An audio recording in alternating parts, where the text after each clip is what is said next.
क्या आपका बच्चा खांसी से परेशान है? क्या आपका बच्चा 2 साल से कम उम्र का है? क्या आप भी मेडिकल स्टोर जाकर सिर्फ खांसी के लक्षण बताकर सिरप खरीदते हैं? तो ये वीडियो आपके लिए है। नमस्कार, मैं हूं आपके साथ अंशिका पाठक। मध्य प्रदेश के छिंदवाड़ा में 9 बच्चों की खांसी के सिरप की वजह से मौत हो गई। राजस्थान में भी कुछ ऐसा ही हुआ, कुछ बच्चों की सिरप की वजह से मौत हो गई, जिसके बाद राजस्थान में सरकार ने एक्शन लिया, एक फार्मासिस्ट और एक डॉक्टर को सस्पेंड कर दिया। तमिलनाडु सरकार ने यह पुष्टि की है कि सिरप में कुछ ऐसी चीजों का इस्तेमाल किया जा रहा है जो बच्चों के लिए, जान के लिए खतरा है, बहुत ज्यादा खतरा है। तो आइए आज आपको बताते हैं केंद्र सरकार की एडवाइजरी क्या है सिरप को लेकर। सिरप अगर आप खरीद रहे हैं तो फिर किस उम्र के लिए कौन सा सिरप ज्यादा अच्छा होगा, डॉक्टर्स क्या कहते हैं इस पर, ये सब कुछ विस्तार से हम आपको आज इस वीडियो में बताएंगे। ध्यान से सुनिएगा, जान है तो जहान है। बच्चों की सेहत को लेकर केंद्र सरकार के स्वास्थ्य मंत्रालय ने एक अहम एडवाइजरी जारी की है। मंत्रालय ने साफ कहा है कि छोटे बच्चों को खांसी जुकाम की स्थिति में बिना डॉक्टर की सलाह के कफ सिरप देना खतरनाक साबित हो सकता है। विशेष तौर पर 2 साल से कम उम्र के बच्चों को कफ सिरप बिल्कुल भी नहीं देना चाहिए, जबकि 5 साल तक के बच्चों को ये दवा केवल डॉक्टर की सलाह और निगरानी में दी जानी चाहिए। डॉक्टर और एक्सपर्ट्स का ये कहना है कि छोटे बच्चों की रोग प्रतिरोधक क्षमता और रेस्पिरेटरी सिस्टम पूरी तरह विकसित नहीं होता। ऐसे में कफ सिरप में मौजूद कुछ रसायन उनके शरीर पर उल्टा असर डालते हैं। इससे बच्चों को तेज नींद आना, सांस लेने में दिक्कत, एलर्जी या घुटन या फिर हार्ट बीट पर असर पड़ना जैसी गंभीर समस्याओं का सामना करना पड़ सकता है। मंत्रालय की एडवाइजरी के मुख्य बिंदु क्या हैं, वो जल्दी से आपको बता देते हैं। 2 साल से कम उम्र के बच्चों को किसी भी हालत में कफ सिरप ना दें। 5 साल तक के बच्चों को ये सिरप देने से पहले डॉक्टर से सलाह जरूर ले लें। किसी भी दवा को ओवर द काउंटर यानी कि बिना डॉक्टर के पर्चे के ना खरीदें। घरेलू नुस्खों और हल्के उपायों को प्राथमिकता जरूर दें। बच्चों की खांसी जुकाम लंबा खिंचने पर तुरंत चिकित्सक के पास जाएं और अपने बच्चे को डॉक्टर को दिखाएं। कफ सिरप को लेकर पिछले कुछ सालों में कई बार विवाद सामने आए हैं। WHO वर्ल्ड हेल्थ ऑर्गेनाइजेशन ने भी कुछ देशों में खराब क्वालिटी के दवाओं के कारण बच्चों की मौत की घटनाओं पर गंभीर चिंता जताई थी। भारत जैसे बड़े दवा निर्माता देश में यह और भी जरूरी हो जाता है कि हर स्तर पर बच्चों की सुरक्षा सुनिश्चित की जाए। बच्चों के लिए सुरक्षित विकल्प क्या है? डॉक्टर का सुझाव है कि छोटे बच्चों में खांसी जुकाम होने पर घरेलू स्तर पर ही कुछ उपाय किए जा सकते हैं, जैसे गुनगुना पानी पिलाना, हल्का और सुपाच्य भोजन देना, कमरे का वातावरण साफ और धूल मिट्टी से दूर रखना, भाप यानी कि स्टीम दिलाना, नाक बंद होने पर सलाइन ड्रॉप्स का इस्तेमाल करना। इनसे बच्चों को राहत मिल सकती है और शरीर की प्राकृतिक रोग प्रतिरोधक क्षमता को भी मजबूती मिलती है। एक्सपर्ट्स ये कहते हैं कि बच्चों को दवा देना आसान विकल्प लगता है, लेकिन माता पिता को धैर्य रखना चाहिए। यदि बच्चा लगातार सांस लेने में परेशानी महसूस कर रहा है या खांस रहा है, तेज बुखार है या कमजोरी दिखा रहा है, तो तुरंत डॉक्टर को दिखाना चाहिए। खुद डॉक्टर मत बनिए, डॉक्टर के पास लेकर जाइए। झोला छाप डॉक्टर नहीं, किसी अच्छे जगह डॉक्टर को ले जाइए, क्योंकि बार बार हम एक ही चीज कहेंगे, जान है तो जहान है। अगर आप सिर्फ 100-200 रुपए बचाने के चक्कर में किसी भी डॉक्टर के पास लेकर चले जाएंगे तो बच्चे की हालत जस की तस रहेगी।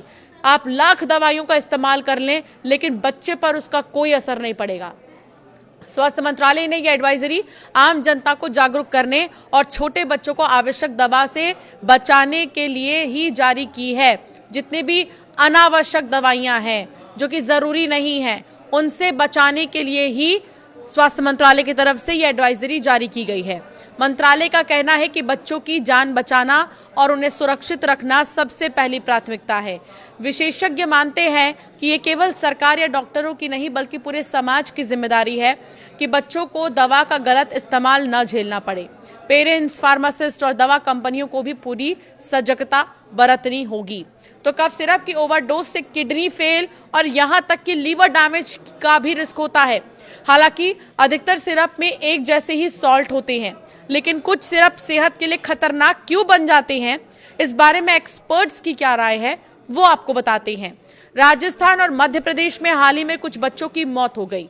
कहा जा रहा था कि कफ सिरप पीने से बच्चों की जान चली गई।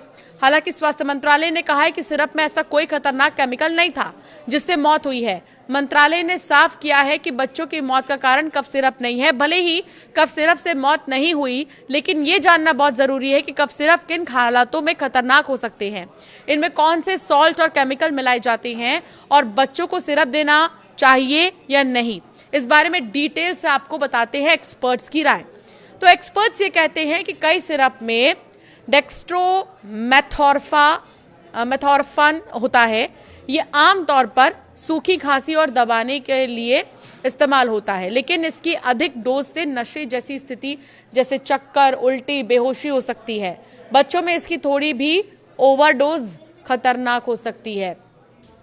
इसी तरह DEG और इथाइलिन ग्लाइकॉल एक केमिकल है। ये एंटीफ्रीज या AC में भी उपयोग होते हैं, लेकिन कई बार सिरप में भी सॉल्वेंट के रूप में मिल जाते हैं। ये किडनी और लीवर को गंभीर नुकसान पहुंचा सकते हैं। अब सवाल ये है कि आखिर कब कफ सिरप बन सकता है सेहत के लिए खतरा। पब्लिक हेल्थ एक्सपर्ट्स का ये कहना है कि कफ सिरप चाहे किसी बड़ी कंपनी का हो या किसी छोटी ब्रांड का, इसमें इस्तेमाल होने वाले सॉल्ट एक जैसे ही होते हैं, लेकिन इन सॉल्ट्स के अलावा सिरप को लंबे समय तक खराब होने से बचाने के लिए प्रिजर्वेटिव मिलाए जाते हैं। प्रिजर्वेटिव में डाइथिलीन ग्लाइकॉल और एथिलीन ग्लाइकॉल केमिकल होता है। ये दोनों ही केमिकल्स मूल रूप से सॉल्वेंट के तौर पर काम करते हैं, लेकिन अगर इन केमिकल्स का इस्तेमाल ज़्यादा मात्रा में या खराब क्वालिटी में किया गया हो तो ये शरीर में टॉक्सिटी पैदा कर देते हैं। तो ऐसा शरीर में कुछ टॉक्सिसिटी जैसा पैदा हो जाता है। कुछ मामलों में इनका असर किडनी पर भी हो सकता है। डॉक्टर ये कहते हैं कि दवा के सॉल्ट की गुणवत्ता के साथ साथ उसमें मिलाए गए प्रिजर्वेटिव की क्वालिटी और मात्रा भी उतनी ही ज़रूरी है। लेकिन अगर किसी कंपनी के कफ सिरप में इनकी क्वालिटी खराब है और मात्रा ज़्यादा है तो शरीर के लिए ये नुकसानदायक साबित हो सकते हैं। कुछ डॉक्टर्स ये भी कहते हैं कि बड़ी कंपनियों के पास अच्छी स्टोरेज सुविधा होती है, वो सभी मानकों का ध्यान रखकर सिरप बनाते हैं, लेकिन छोटी कंपनियां कुछ मामलों में लापरवाही कर देती हैं। प्रिजर्वेटिव को अच्छे से नहीं रखा जाता है। अगर किसी प्रिजर्वेटिव में कोई बैक्टीरिया चला जाए तो ये खतरनाक हो जाता है। ऐसे में अगर सिरप बनाने वाली फार्मा कंपनी मानकों का ध्यान नहीं रखती है तो उसके सिरप पीने से शरीर को नुकसान हो सकता है। कफ सिरप में प्रिजर्वेटिव्स क्यों मिलाए जाते हैं, इसे समझिए। डॉक्टर्स ये कहते हैं कि कफ सिरप में आमतौर पर प्रिजर्वेटिव्स इसलिए डाले जाते हैं ताकि सिरप मीठा लगे और लंबे समय तक सुरक्षित रहे। छोटे बच्चों के लिए सिरप का मीठापन आकर्षक होता है, इसीलिए वो इसे ज़्यादा लेने की कोशिश कर सकते हैं, जिससे ओवरडोज का खतरा भी बढ़ जाता है। डॉक्टर्स ये भी कहते हैं कि अधिकांश प्रिजर्वेटिव सुरक्षित माने जाते हैं अगर इन्हें सीमित मात्रा में ही इस्तेमाल किया जाए, लेकिन अधिक मात्रा या लगातार लंबे समय तक उपयोग होने पर ये पेट की समस्याओं से लेकर किडनी तक पर असर डाल सकते हैं। तो कैसे ओवरडोज बन सकती है खतरनाक, इसे समझिए।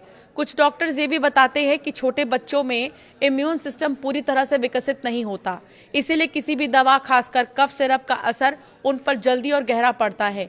कई बार माता पिता डॉक्टर की सलाह के बिना ही बच्चों को एडल्ट वाली सिरप की मात्रा दे देते हैं, जिससे ओवरडोज का खतरा बढ़ जाता है। इस ओवरडोज के कारण बच्चों के शरीर में डिथाइलिन ग्लाइकॉल और कई ऐसे चीज़ें जो हैं, तत्व ज़्यादा मात्रा में चले जाते हैं जो खतरनाक हो जाते हैं। इसीलिए कभी भी 5 साल से छोटे बच्चों को कफ सिरप नहीं देना चाहिए। अगर किसी को कफ सिरप से एलर्जी हो जाए तो लक्षण क्या हो सकते हैं, इसे भी समझिए। हल्की एलर्जी के लक्षण चेहरे, होंठ, जीभ पर हल्की सूजन होना, त्वचा पर लाल चकत्ते या खुजली, रैशेज, इचिंग जिसे कहा जाता है, गले में खराश या जलन, छींक आना या नाक बहना, ये लक्षण है खराब सिरप के। तो ये जानना बहुत ज़रूरी है कि आखिर ये जो सिरप है वो कितने खतरनाक हो सकते हैं। कुछ एक्सपर्ट्स ये भी कहते हैं कि ज़्यादा दवा के सेवन से पेट खराब हो जाता है, उल्टी और दस्त की शिकायत होती है, दवा के ओवरडोज से चक्कर आने लगता है और मरीज को 3 से 4 दिन यूरिन ही नहीं आता। यूरिन न आने से किडनी में इन्फेक्शन हो जाता है और इन्फेक्शन बनता है किडनी खराब होने का कारण। कौन से सॉल्ट और केमिकल हैं इनमें, सिरप में, इसे भी जानना बहुत ज़रूरी है। और ये सॉल्ट और केमिकल क्या सही मात्रा में है या नहीं, ये समझना बहुत ज़रूरी है।